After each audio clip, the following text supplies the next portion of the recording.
Morning, everyone, and welcome to this month's Business Success webinar brought to you by the Productivity Programme, the University of Lincoln, and the European Regional Development Fund.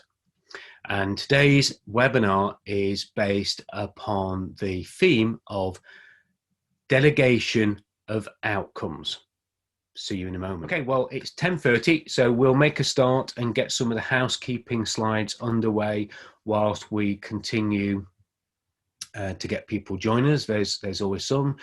David has said here, business is good, but customers not complying with distancing requests and appointment times as strictly as before. Yeah, I think we're all seeing that slide, and obviously that's having an effect on all of us, isn't it? Definitely seeing that.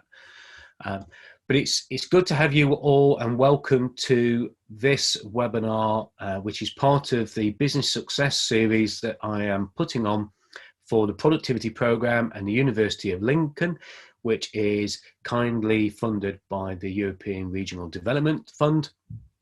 And today is one of the second in the autumn series. We've got 6 to go through all together. And today is outcome delegation. That's what we're going to cover.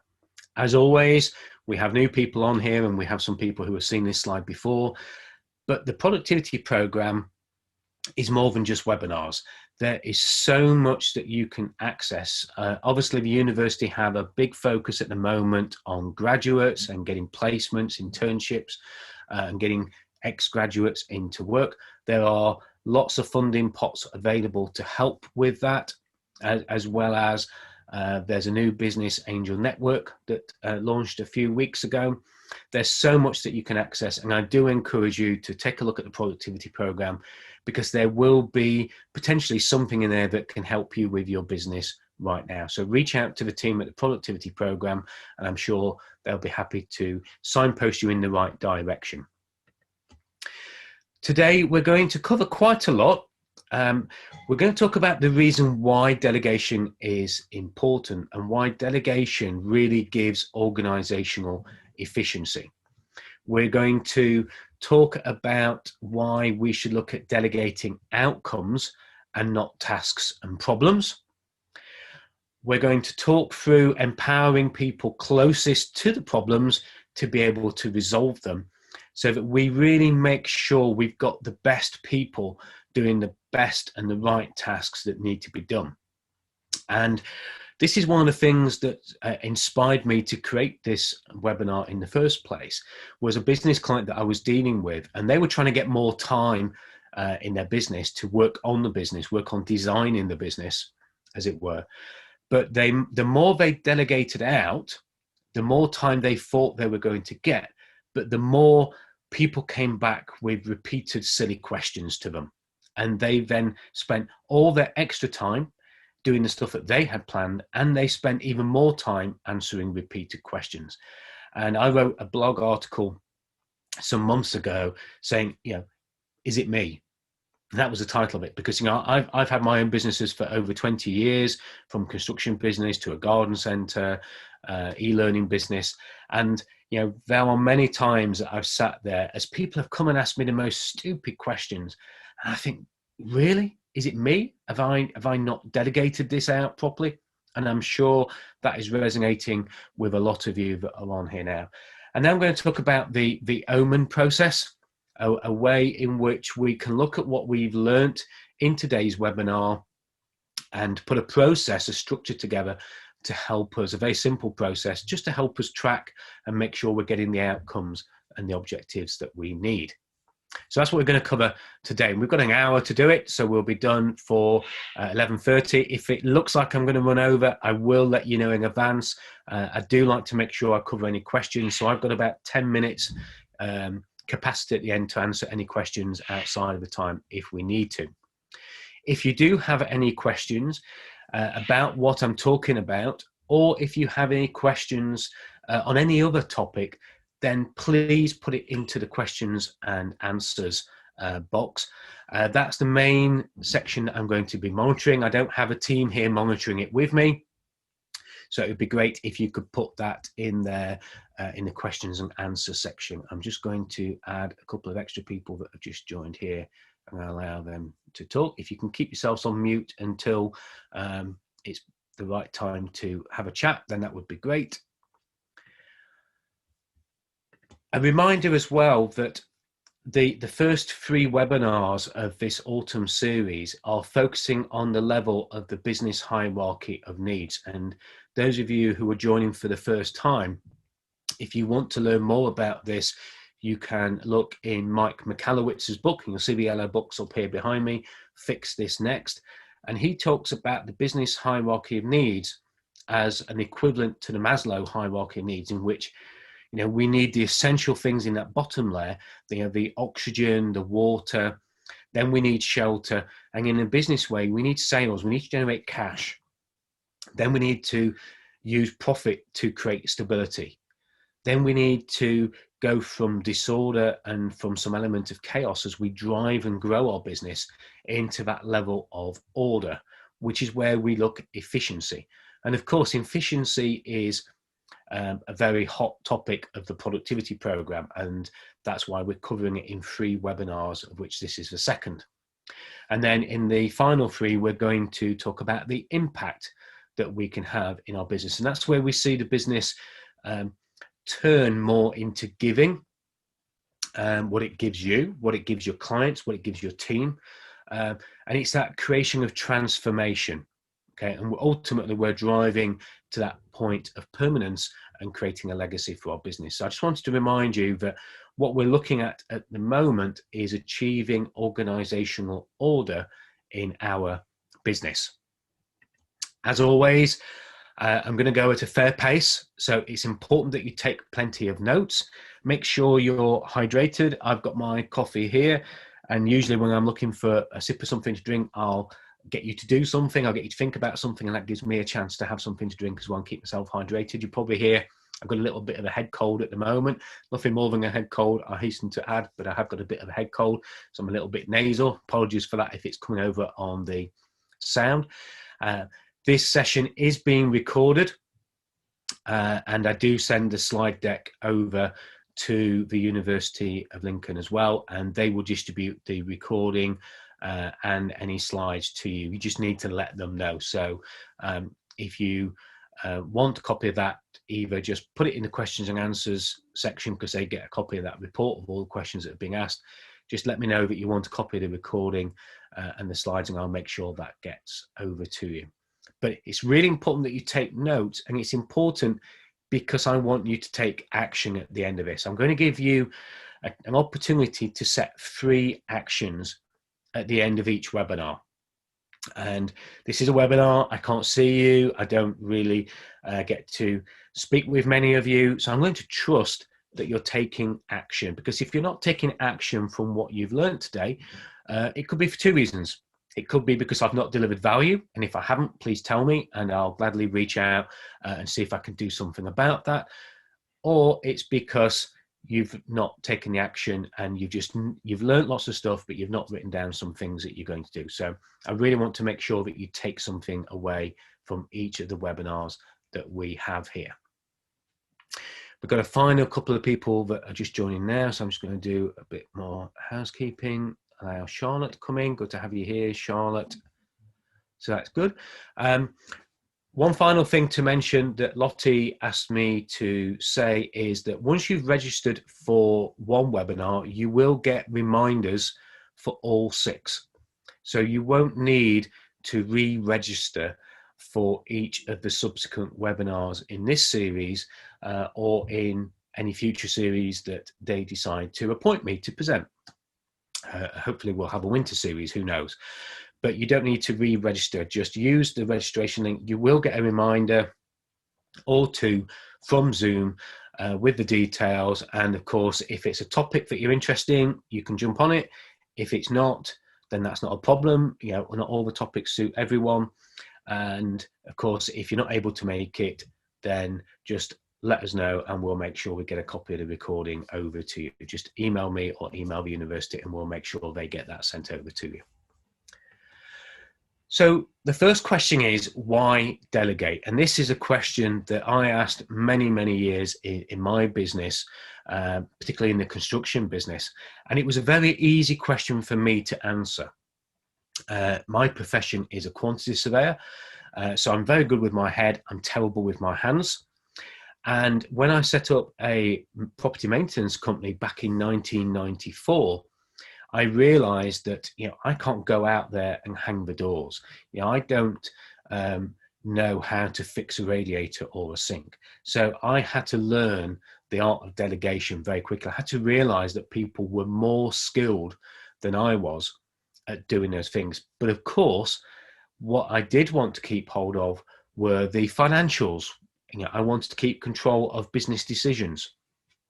And very often, we think we're in control and we don't delegate so we can keep that control. But very often we are walking that tightrope where at any moment, chaos can ensue, fires can come in. And of course, if we want to scale our business, if we want to grow our business, we need to learn how to let go.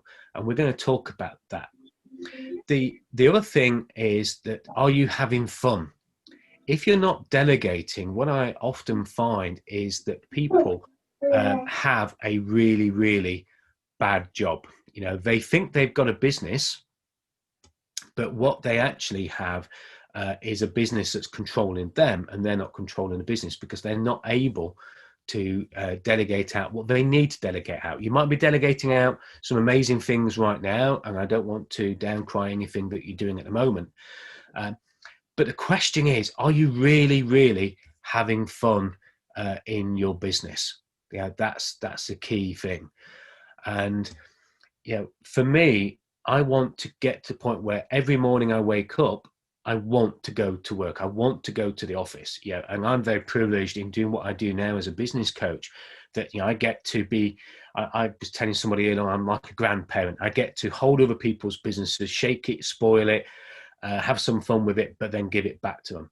So I love every day that I have. And you need to ask yourself that question, because if you're not having that level of fun in your business, then you're not looking at delegation perhaps as closely as you could. And we're going to look at a skills fun matrix in a moment and show you how to work with that. The other thing is, as I realized, and that's why I shared the story about property maintenance, and I think Mariah said here about that as well in property maintenance, that you have to realize what your skills are. And if you read any of Richard Branson's books, whether you like the guy or not, or if you read any of his books, what you realize is that he always found people who were far better at doing things than he was. And those are the things that he delegated out. He delegated out to the people who had the talents to make the business more efficient. So I want you to have a think about that. Are you in the frame of mind where perhaps you've got too much control, but very often feel out of control, or that the business is out of control? Is it that ride-on lawnmower that you've jumped off and now is running down the road on its own and you're trying to catch up with it? Are you having fun? Do you enjoy going to work each day? And are you using the talents efficiently and for business efficiency that really are the best people to do the tasks that you have in the business? Because delegation is the key to unlocking success. It's one of the critical keys to helping the business scale up and get that order in the business as well. So I want you to really have a think about that right now and examine yourself as well. Now, I'm going to give you a little bit of a thing to think about here with why delegate. And very often people, when they get more things to do and as their business grows, what they try and do is find more time. Okay, so they work longer hours. And I went on a course, and I'm sure some of you have been on my prior webinars will hear me say this. I went on a course where I heard all these new business owners, or I was a new business owner, all these established business owners, sorry, who were working 100 hours a week, not taking any vacation time, any holiday time. And I thought, I've just given up a really good job that was better than this. And I realized very, very quickly that the mistake I saw people do was I saw them as their business was growing and as they were getting more tasks landing on their table and their desk. What they did is they tried to put more time into the business. And I want to give you a challenge here. I want you to restrict your time. I want you to spend less time working on the tasks and the problems. Okay. And it comes because of that frustration of sitting around the table there. That was me, thinking, wow, is this really what as an entrepreneur, I'm going to be letting myself in for? But that middle image there of toothpaste reflects Parkinson's law. And I'm sure we've all done this, those of us who use toothpaste in that way, where you think you need to buy a new tube of toothpaste. But most people squeeze every little bit out of it, and it seems to go on forever. You think you've got 3 days left of toothpaste, but actually what you've got is a week and a half, sometimes even 2 weeks. Okay, and that's called Parkinson's law. If you Google it, you'll find out more about it. But what it does, it allows us to understand the concept that if we try to squeeze as much out of the resource that we have, rather than trying to increase that resource of time, then that's when we try and focus then on doing the right tasks with that time. So we eliminate waste, which was the topic of the prior webinar. If you didn't attend that, you can watch a recording of that. But what we do is we focus on doing the right things. We focus on making the most of the resources that we have. And very often we can rescue that time. We don't have to just think we need to give an extra 10 hours every week. Very often when people restrict their time, what they find is that they gain hours per week. Very often, some of the people I work with get 6 to 8 hours back a week that they thought they were going to put extra into the business, and instead they get it back. So I want you to think about restricting your time. I want you to look at your time and also get other people to do this. I know some of you here might be managers, some of you might be the business owners, the leaders in the business. Whatever the level of business, you can do this for yourself, but you can get other people to do the right tasks in their restricted time and get that restricted time to increase that focus on getting the right things done. So think about that time restriction. One other thing I want to share in this sort of overall introduction into delegation is what I call the apprentice plan. And the apprentice plan isn't about young 16-year-old apprentices. It's that's the best image, sorry, I could find to represent it, but it's the sorcerer's apprentice, where you're the sorcerer, you're the master. And what I see people do when they delegate out a task, they don't follow this apprenticeship plan. Okay, and this apprenticeship plan can be done in a day, but it could take 12 months. It could take longer. Okay, so you'll notice there's no timeline on this, but what there are 4 very clear steps. And I've got a business partner or an ex-business partner who goes in a 4-year cycle with his business where he goes from employing 15 people to 60 people, and then within 4 years he's back down to 15 because he doesn't follow this 4-step process. He bypasses it. He goes straight from, great, I'm paying you good money, you've got the skills, do the task, I'm going to leave you to it. And of course, they make mistakes, they fumble, they stumble, they fail, and then it's all their fault. He ends up getting rid of them, downscales the business, and then off he goes again. But I want you to think about this. Now, if you want to draw it out, by all means do, because it's so simple, but it's so important. When you have somebody that you're going to give a task to, you do it, they watch you do it. Okay. Now they could shadow you. They can watch perhaps a video that you recorded of you doing it. They can refer to a standard operating procedure or a how-to manual to do it. You know, franchises do this a lot. But you do, they watch. You do, they help. Now, the reason you get them to help is that you start to understand their abilities, their talents. And bear in mind what I said in the slide prior. It's making sure that the right tasks are done by talented people. So when they start helping you, you start to judge whether they have the talents, the skills, the ability, and the willingness to do this. And then you move over to number 3. And number 3 is where you help and they do. So that's where you can really test their skills. You can really make sure you've made the right decision. Okay. And you can stop this at any point. You can wind it back. Okay. Then you get to that final stage where they do and you watch. And I've put there, never stop watching. Now, that doesn't mean you're going to be over their shoulder watching, but what it means is you need KPIs. You need a way of monitoring and reviewing the process. That's what I mean by never stop watching. A good chairman, a good CEO, a good managing director, a good leader, a good manager, whatever that level is in the organizational chart, never stops monitoring and reviewing the progress and the success of what is being done. Never. Okay. Even the likes of Richard Branson and Bill Gates and other people, they're always getting those reports and monitoring. They're always monitoring a certain level, and then the people below them are monitoring down.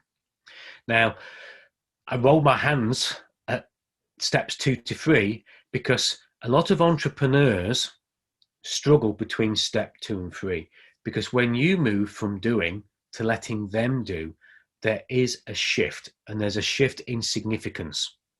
Okay.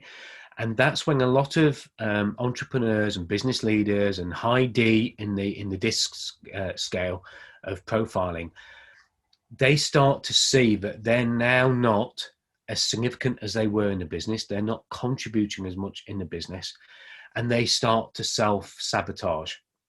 And they either sabotage consciously or subconsciously. My ex-business partner does it subconsciously every 4 years. But I want you to think about that plan and think about the way that you delegate out.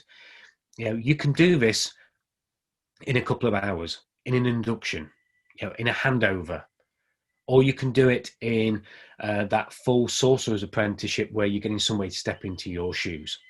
Okay, but you need to follow those 4 steps without fail.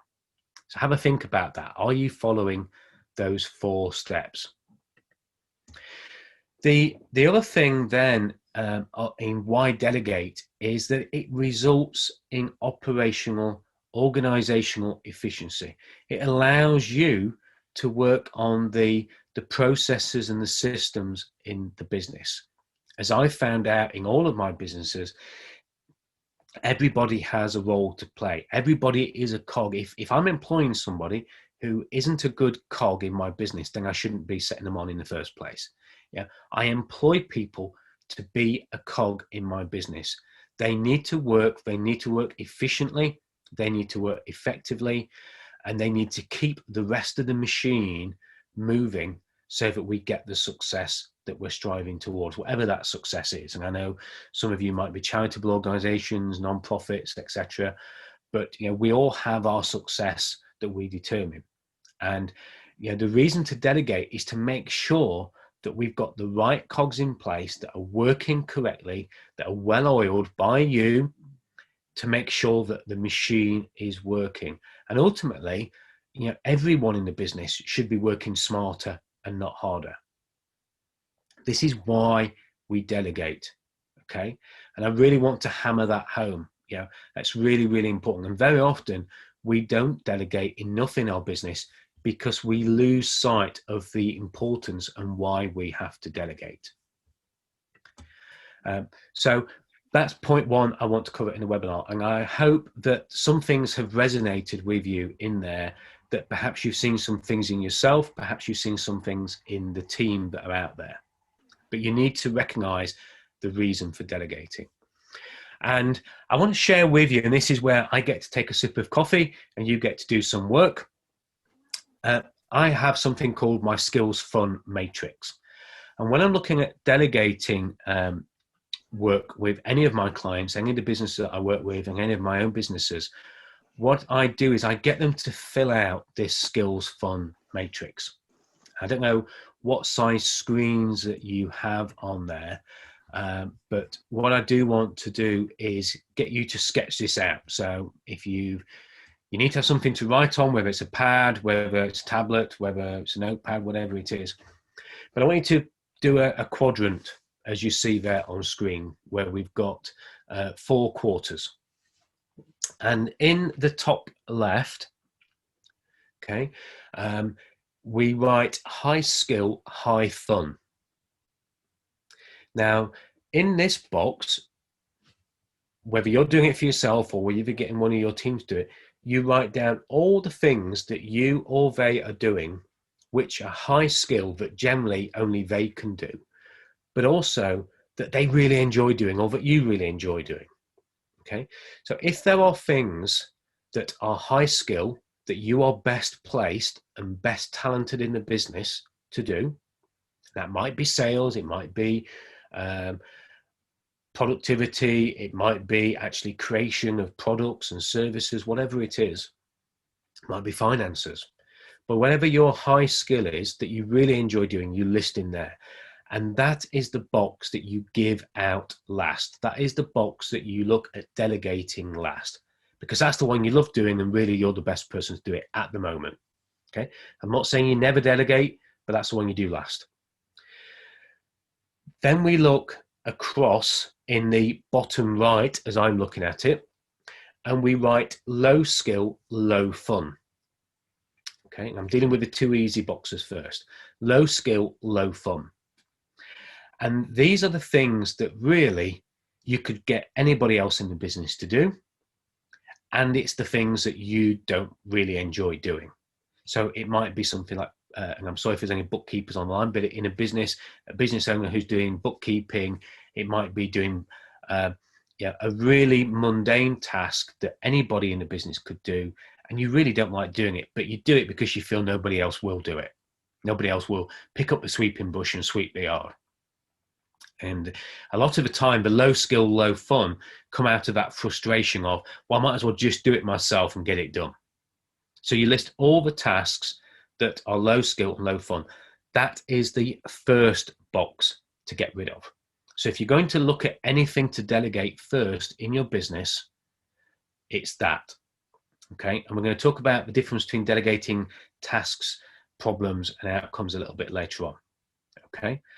The other 2 boxes, the top right, as I look at it, is high skill, low fun. And the bottom left, as I look at it, is low skill, high fun. And this is a difficult one, because if it's high skill and only you do it, but you don't enjoy doing it at all, then that's a choice of whether you get rid of that box next or whether you get rid of low skill, high fun. Because if you enjoy doing something but anybody else could do it, you know what it is, it's about how much pain it's causing you. If you really enjoy doing it, then stick with it. If you really don't enjoy doing it and you hate doing it, then that might be the box to get rid of first. But the ones to keep until last are high skill, high fun. The ones to get rid of first are low skill, low fun. So while I get a sip of coffee, I want you to write down 2 or 3 things that you feel perhaps are low skill and low fun that you could delegate to somebody else or should delegate to someone else. So I want you to write that down right now. And I'd love you to share it in the questions and answers box as well. That'd be great if you could do that. Get my coffee while it's still hot. So what low skill, low fun? Things that you really don't like doing. I wouldn't say perhaps you hate doing. Some of them you might hate doing. But there are some things that you feel that you do because you've always done them, but actually, you could train anybody else or anybody else in the business with a little bit of guidance from you could do it. So write as many down in there in that box. Because if you do one thing from today, it's to start looking at that list and start looking at what you need to delegate. Now, if you're the business owner and you're thinking about a manager in your business who's not delegating enough, perhaps a supervisor who's not delegating enough, do it for them. What are the low skill tasks that they do? What do you know that they don't enjoy doing that really should be delegated out to somebody else? So do it on behalf of them. Don't mind, either way. I'm going to give you 10 seconds just to finish that off. Now, of course, you can go back to recording, pause the recording. If you're watching the recording, you can pause it now and spend more time on this skills fun matrix. I can't remember the book that I got it out of. It's not. I don't give credit to myself for it. It came out of something like the Seventh Habits or the E-Myth, something like that. But Skills Fund Matrix. Okay. Please share anything that you've written down or anything that you feel that you or someone in your business should delegate into the questions and answers box right now. If you could, that'd be great. Don't be shy. I'm going to trust that you're actually doing something here, making plenty of notes at the very least. Whilst you think about that and while you type some things into the questions and answers box, I want to talk about a real important next step in delegation. So once you've decided on the tasks, the important thing to do is to delegate the outcomes. And for each of those tasks that you've listed, there should be an outcome. There should be a result of that task getting done. And very often, what I found in my own businesses was that the frustrations with delegation came because people didn't understand. There's a guy there with his hands up in the air with the red dicky bow on. They didn't understand the reason behind what they were being given to do. So they did it in a half-hearted way. David's put here, delegating out managing accounts. Yeah, absolutely. And if financial things, accounts, and some of those tasks very often are the first things that we should. Certainly from my point of view, the accounts, other than the trades, the first thing I did is I got an internal bookkeeper to do the day-to-day bookkeeping. I always made the big financial decisions, but the day-to-day bookkeeping was the first thing that I got somebody to do in my business. So the thing is with the outcomes, if people don't understand the reasoning behind it, if people don't see the benefit of it, then they are unlikely to make decisions. And this will have the consequence of coming back and asking you lots of questions. Okay, so it's really important that we see the results. So when you give a task, don't just give a task, give the outcome. Now, in the article I wrote, is it me? I talked about the fact that we don't have to give all the detail. Okay, we don't have to tell them step by step everything that is involved in this task and all the politics and all the issues around it. But what we do have to do is we have to share the outcomes that we're looking to achieve. And sometimes the outcomes are what we get from the results. So the outcome might be to increase profit by 2%. Sorry, the result might be that we're going to increase profit by 2%. But the outcome is that with that 2%, we can create job stability in the business, or we can purchase that new piece of equipment that we want, or we can make that purchase that we need, that investment in the business. So what we need to do is we need to get them, the people we're delegating, we need to get them to buy into the outcome. Okay. And we need to really think about that, because the other thing then, if we get them to buy into the outcome, they will start to make decisions. The next important thing for you to jot down here is that when you give people the outcome, when you delegate the task or the set of tasks, when you give them the outcome, what you need to do is make sure that you give them an authority level of decision making, because some of those decisions will have consequences, and you might want to restrict that decision making, you might not. But when you allow them to make decisions, you have to understand that they are going to make bad decisions. Okay, they're going to make the wrong decisions, and there will be consequences. So always, when you're delegating these tasks and delegating these outcomes now, make sure there is an agreement of the decisions that they can take without coming back to you, but also they understand the consequences, that they're not just going off there firing off decisions without understanding the consequences of the decisions that they make. Because when they do that, you start empowering them to make decisions, but you start getting them to understand that there are consequences to those decisions. So you want them to think about it. You want them to look and evaluate the decisions that they're making. Okay. So think now, what outcomes could you ask to that set of tasks that you've just listed? What level of decision making could you give, and what would be the consequences of that level of decision making? And do you need to restrict those levels of decisions? Okay. It's really, really important. If you're having problems with delegation, generally it's because you're delegating the task or the problem, but what you're not delegating is the outcome. And what I mean by problem is that you tend to focus on all the bad things that could happen through delegation, not on what you want the outcome to be based upon that delegation. Okay. And outcomes come with decisions and consequences. So what could you set as an outcome? What could you set as a level of decision making? I want you to think about that, and I want you to go back to this and consider that. And also, if you've got managers that are working there, are you giving them the responsibility and accountability to pass on the decision making below them as well? Or if it's a flat structure, beside them? Have a think about that.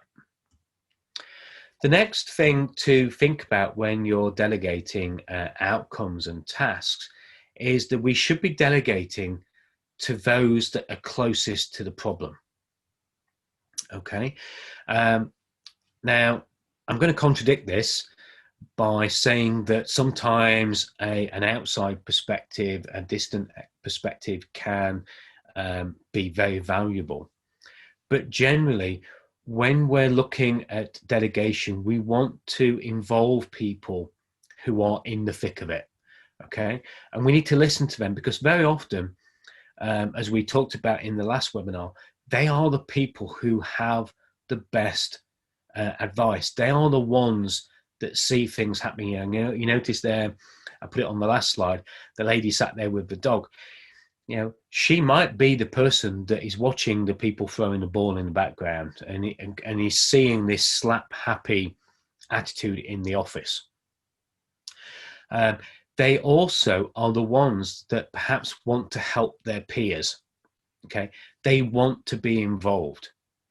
And now I've put their time to listen, because very often what you need to make sure is that when you delegate an outcome and a task, listen to what their responses are. Okay. Very often when you delegate, people will give you signs that they're uncomfortable with it. Okay. And that might be okay. You know, we want people to feel slightly uncomfortable. But when you delegate and you see signs that are extreme discomfort, that you can see confusion on their mind, then you know you either need to be clearer on the outcomes, clearer on the decision makings, and you need to check for understanding. Okay. Because sometimes just because they're closest to the problem doesn't mean that they are the best ones to fix it. They're not the best ones that have the solution. So make sure that you're watching and listening and testing that they're okay and that they are going to be the best people to do this. It needs to be delegation by agreement. Yeah, I used to have a T-shirt that I picked up from a motorbike race many years ago, and it said the beatings will continue until morale improves. You know, if you just keep delegating, and you keep getting the same responses, the same poor outcomes, the same questions keep coming back to you, the question to is it you? The answer is yes. You know, it is because of poor delegation. So make sure you're listening to them. Make sure you're taking advice from them on what are the best ways of dealing with this. It might be you've delegated to Jim, but actually Sally is the best person to delegate that task to. So make sure you're looking to those that are closest to the task, closest to the problem, and get their help on who to delegate to, what to delegate to, and who has the best skills. As I found again in the property maintenance business, a great joiner does not make a great supervisor or a great contracts manager. So just because somebody is good at doing their job does not mean that they're a great person to become a supervisor or somebody to delegate more of that to. Okay, so there's a real reason of why you need to delegate and bring those into the process that are closest to the problem. Okay, and it's important to listen. Next, I'm going to go through some great things that you need to think about, and probably questions that you're asking yourself. And this is that biggest problem. Okay, and this is when, for me, is the biggest sign, it's the biggest alarm that your delegation or your team's delegation isn't working, because you're delegating out, or they're delegating out, but they're just getting more and more questions. And when this alarm bell rings, you've got to do something about it. So you've tried to get more time by delegating, but you're finding that you're not getting more time. Okay, you're now spending more time answering the questions for other people, and actually you're starting to think about, it'd just be easier to do this myself. Okay, all of the questions are simple and silly. That's the thing I used to find. People come back with such simple questions. Why are you asking me that? It's because you've given them the task, but you haven't given them a level of empowerment. You haven't given them the outcome. You haven't given them the opportunity to make decisions. Okay, and you are starting to think, is it me? Am I just not giving people the right things? And if these four things are you, then it's time to empower people. It's time to actually also make them accountable. Don't get me wrong, this isn't about letting the task go. Many of us resist delegation because we think we're just letting it go. We're not. Think about that apprenticeship plan. When you delegate, you're empowering people, you're showing them the outcomes, you're getting them to make the decisions, but you're making them accountable for the results. You're making them accountable for reporting back to you on progress. You're making them accountable for KPIs, key performance indicators. They need to tell you that everything's staying on track. They need to help you to keep watching what is going off. So we're not removing accountability. If anything, we are giving accountability to people when we delegate to them. And we need to make sure, by agreement, the guy shaking their hands there, we need to make sure that when we delegate, that they accept that. Okay, it needs to be a giving and it needs to be a receiving. When people are giving empowerment and accountability, you need to make sure that they receive it okay as well. Now, in another book by Mike Michalowicz called Clockwork, he talks about the 4 Ds of business. And we tend to have one of these on the go at all times, probably all of them, spinning all of them at the same time.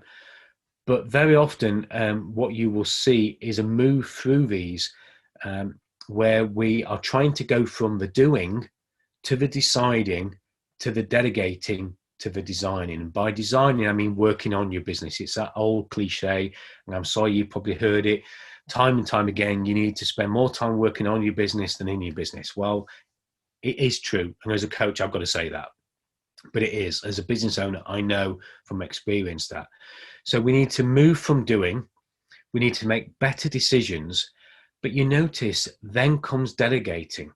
And what we're delegating is the doing and the deciding, so that then we can spend more time on the designing. And you've got to make sure that you are delegating the doing and the deciding. Okay. Now you will still have perhaps some involvement in that process, and you might even have some of the doing because it's high fun, high skill, and you love doing it. But ultimately what we're trying to do is we're moving from doing to designing. And I want each of you that are on this webinar to recognize the commitment that you need to make to let some things go. You know, one of my favorite Disney films is Frozen, and the theme tune to that, Let It Go, is one of my favorites. I play it at all live events that I have. And we need to let it go. We need to move from doing to designing. You will never, don't get me wrong, I'm not saying you will ever stop all of the 4 things, but you need to move very much to the majority of your time, about 80% of your time going towards that designing. So if you're getting those silly questions, if you're thinking, is it me? Then it's time to think about empowering people and accountability. So I want you to think about accountability right now. I want you to think about what can you, in things that perhaps you've delegated already, we've talked about the outcomes you can share. What accountability do you want to see from people? So it might be a person that you think of. It might be a task that you think of. So again, while I get another sip of coffee to keep my voice going, I want you to think about what levels of accountability. Jot some things down now. Think about a task that you've delegated. Think about somebody in your team who is delegating things out that you want to add a level of accountability to. What could that accountability be? Could it be to produce you a weekly report? Could it be accountability for an actual result, a deadline? What level of accountability could you add to your delegation process at the moment? Yeah. I never delegate anything out. And this is a personal thing, and this is me being in control, but I never delegate anything out unless I get a report on the progress back. And whether, depending on the importance, whether that's a daily report, whether that's a weekly report, whether it's a monthly report, it's never anything more far out than a monthly report. But I always want feedback. I want a report. You know, I even have it with my clients. They report to me on a fortnightly basis on how they're progressing. We have a document that does that.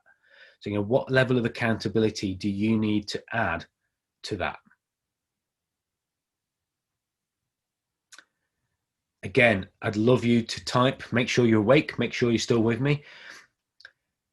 Please put in questions as we're going along as well. So if there's any questions, we've got about 13 minutes left. If there are any questions you want to ask on anything I've talked about so far, then please let me know as we move into the final slides. Type it into the questions and answers box now.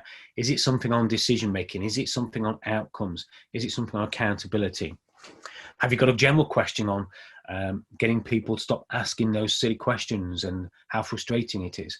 Or is it something you want to share with me about accountability that you want to ask?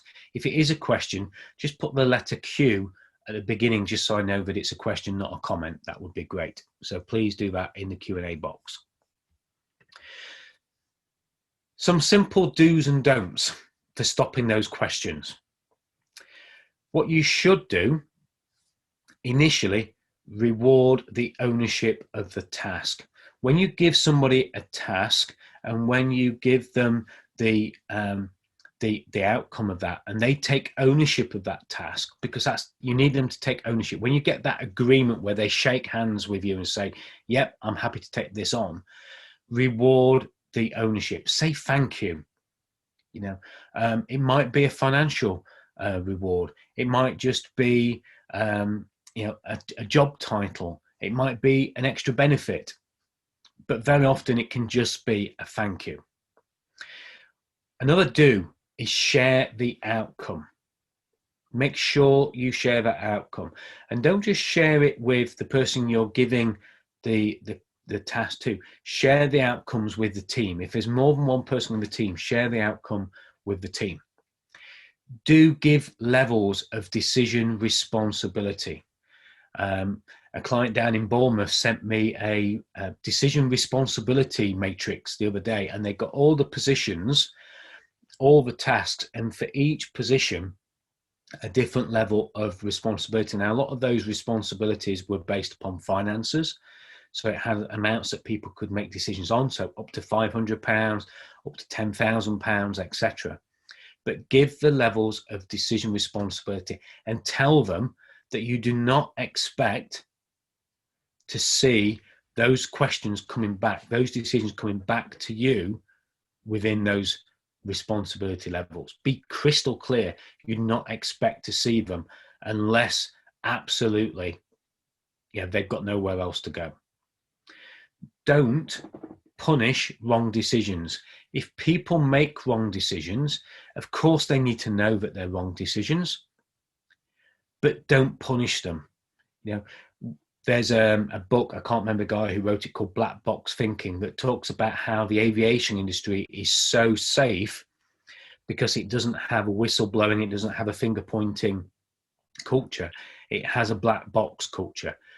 In aviation, we look, and I say that because I've got an aviation company, but we look at the black box. What went wrong? What can we learn? And we do that before we start pointing fingers. Okay, so don't punish wrong decisions, and do well done.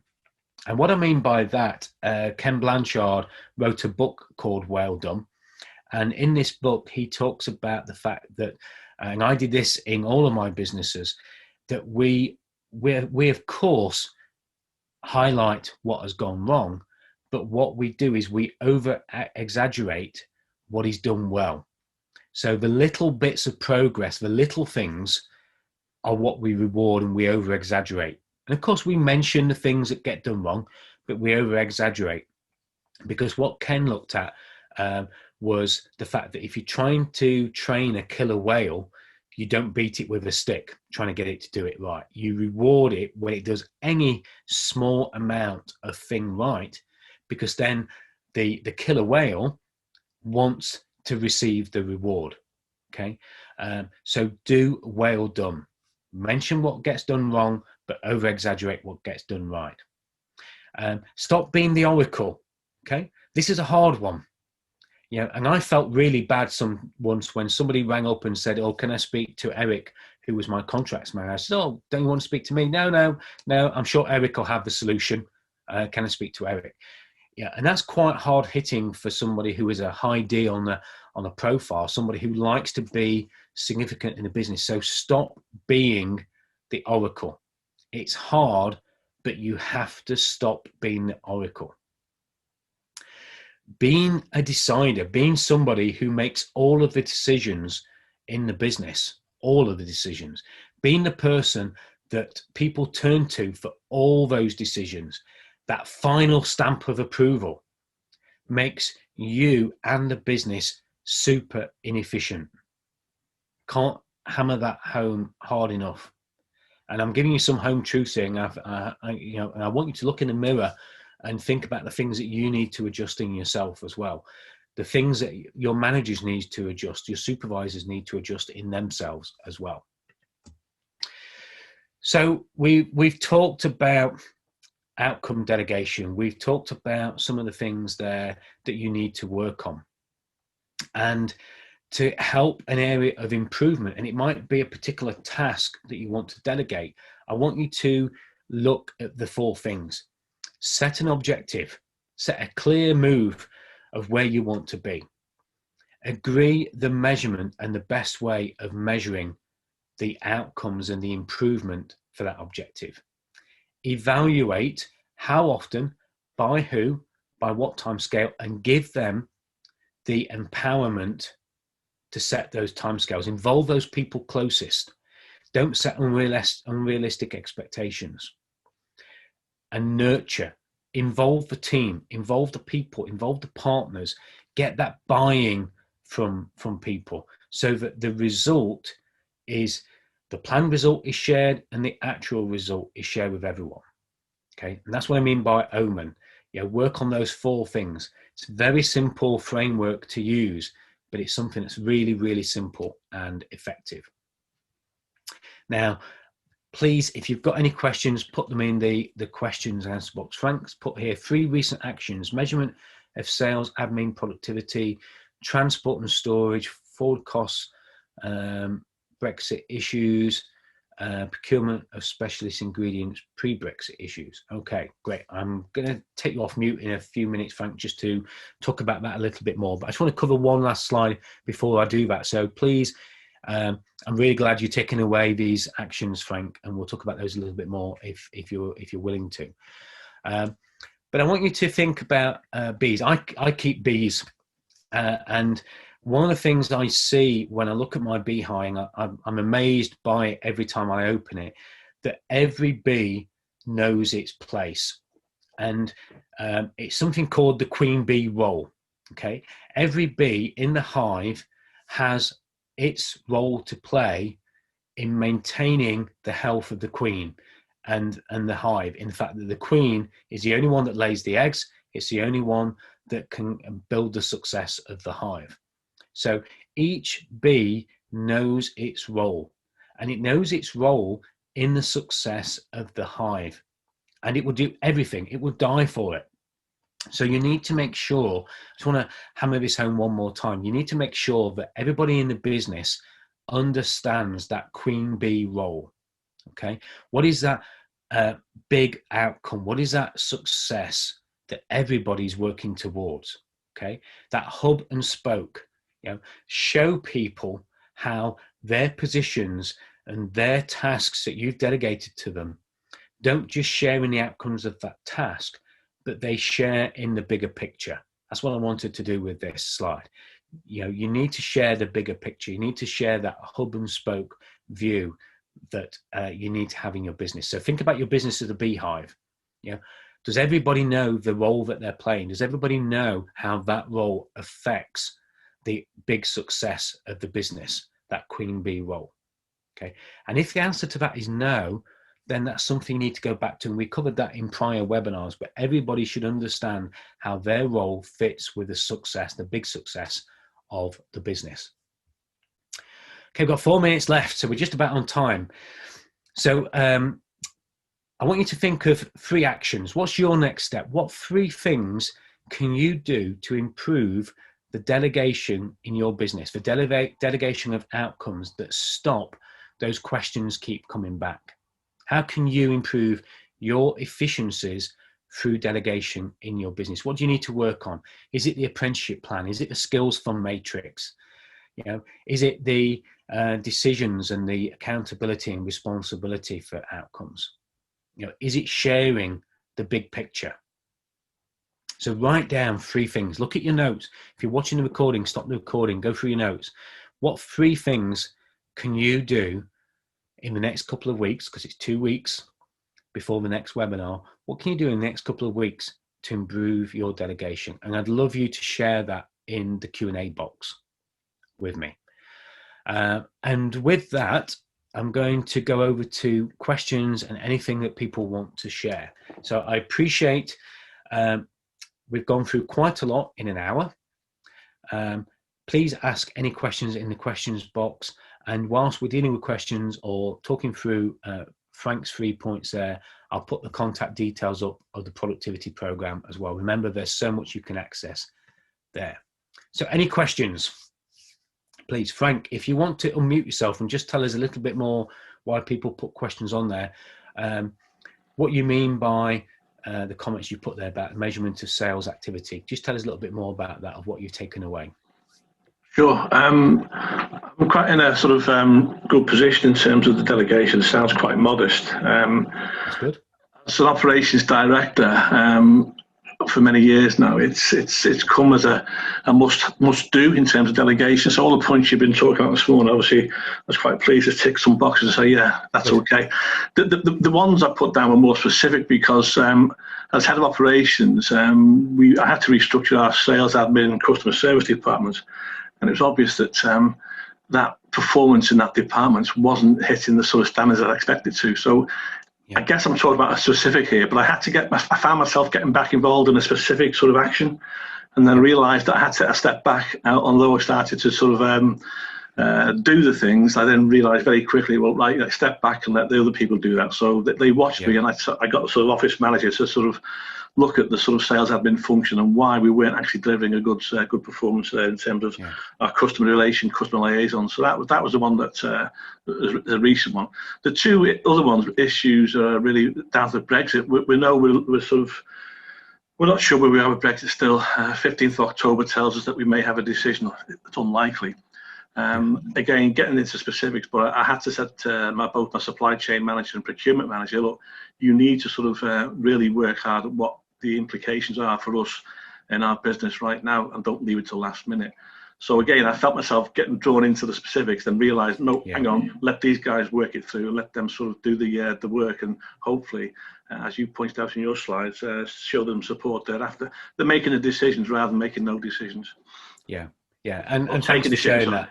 Yeah, and that's really important. And it is important that we as individuals recognise that we do sometimes have to parachute in to fix things, and very often that apprenticeship plan that I showed, I go back into an area of the business and do that again. So I think, well, okay, let's get back to basics.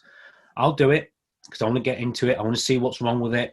You can watch, and I take them through that process again. And it's really important to then, when you've done that, and I'm glad you said you have, then realize at a point where you think, now I'm too much in it. I need to zoom back out and get back to that bird's eye view of where I am.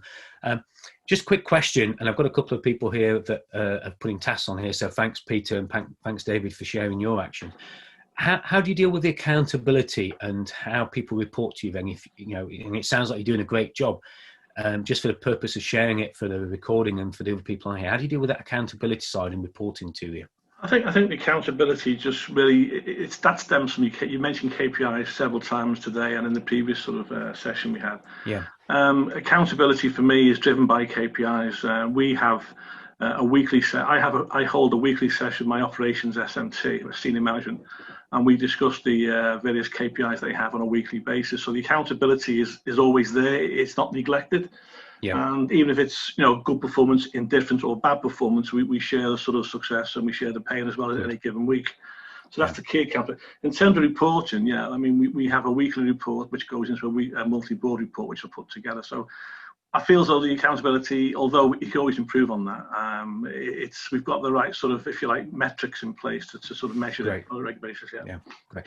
And I think the important thing there, and I'm really glad that you said what you said, is it's the rhythm, isn't it? If you get into a rhythm of meetings, you get into a rhythm of talking through these things, it becomes natural. And as I'm finding, a lot of businesses, meetings that were taking 3 hours suddenly only take 35, 40 minutes because you're getting into that rhythm, you get through things, and you cut all the rubbish out and you just talk about what you need to talk about. Well, again, I think you've done a point either earlier on or the last session that some of our tasks, especially in delegation, can be seen or deemed to be repetitive. But unfortunately, that is the case a lot of the way. To be getting the delegation right, it is repetitive and it can be a bit laborious, but you have to work through that. Yeah, great. Well, I'm very pleased that you're on, and I'm glad that you share that with us as well. And I'm glad you've taken something away from it. And getting it right most of the time is great, but it's just sometimes just sticking your head up and just making sure that you're doing that outcome and you're looking at those accountabilities and the Queen Bee rule as well. Making sure that everybody's focused on the big plan that the business has as well. I have one for you, Simon, which is probably slightly diversion from this, but it's similar in terms of delegation. It's one of my tasks at the moment, and it's a tough one, is getting our MD, owner, entrepreneur to delegate, as you're trying to say, or you have said today, and he is still wanting to micromanage. It's something, it's very difficult to move away. So maybe in future presentations we'll find a way of doing that somehow.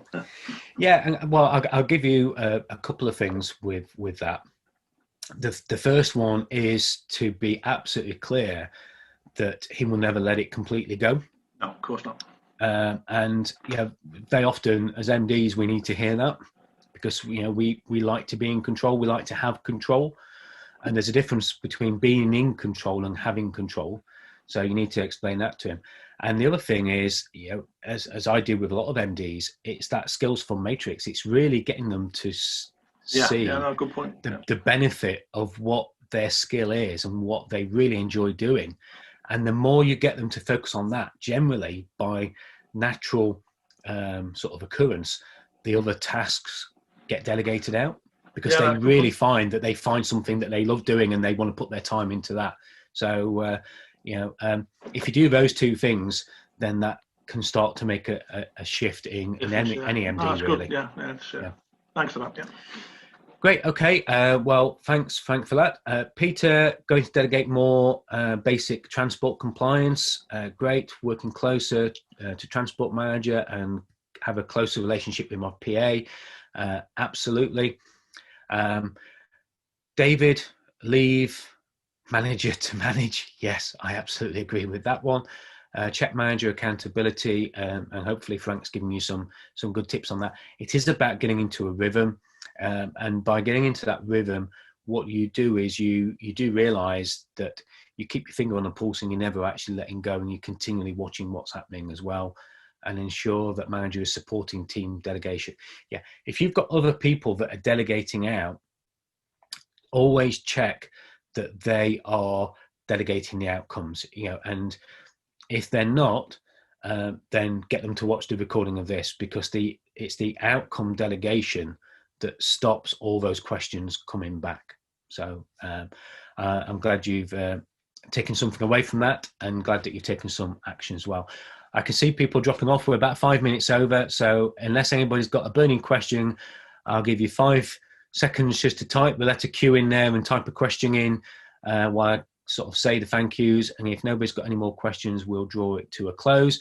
Don't forget, you will get reminders of the next webinar that's coming up, and you can attend that and work on that. That's great. Lots of thank yous coming in, so it doesn't look like there's any questions, which is great. I've obviously stunned you all in silence. Thanks for the contributions, everybody, and I look forward to seeing you on the webinar in 2 weeks. 2 weeks today, same time. Look out for the reminders. Thanks very much, and speak to you all soon. Bye for now.